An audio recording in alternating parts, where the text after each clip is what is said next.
want us to be very fast. This is just a short video. Matthew 14 from verse 15. Matthew 14:15, it says, "And when it was evening, his disciples came to him, saying, This is a desert place, and time is now past. Send the multitude away, that they may go into the villages and buy themselves victuals." Victuals those times were food items. But Jesus said unto them, They need not depart, give ye them to eat. And said unto him, We have here but 5 loaves and 2 fishes. Said, Bring them hither. And he commanded the multitude to sit down on the grass, and took the 5 loaves and the 2 fishes, and looking up to heaven, he blessed it and broke it, right? Divided it, and gave the loaves to his disciples, and disciples to the multitudes.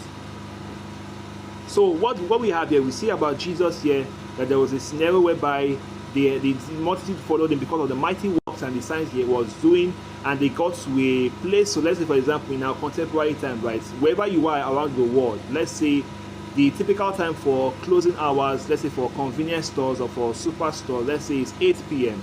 wherever you are in the world, right? I'm using here where I am in Nigeria, West Africa, right? So let's say typical closing time for convenience stores are 8 p.m. Some may do 9. So let's say it's 9 p.m. right, West African time, and then you have a scenario whereby your the multitude at that point, Jesus disciples, right, his team members were like, Chief, right, this is 9 p.m. All the stores are closed out here.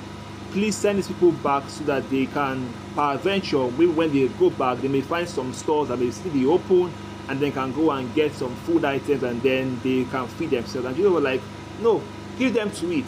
And they're like, Chief, where do you want us to get food from? And he was like, What do you have in your hand? And they say, Oh, we have 5 loaves and 2 fishes. And he said, Bring them to me, right? That's another conversation for another day. But he says, Bring them to me. And then they brought it to him, and he was like, Okay.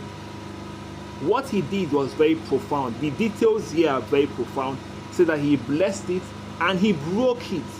He broke it, right? Now, imagine you have bread, for example, right? Let's say you have a loaf of bread, right? And then you break that bread, right? Ideally, when you break something, it becomes smaller, right? It becomes smaller. But here, when it was broken, and when disciples gave to the multitude, it multiplied. It multiplied. Naturally, when you break something, it's supposed to become smaller.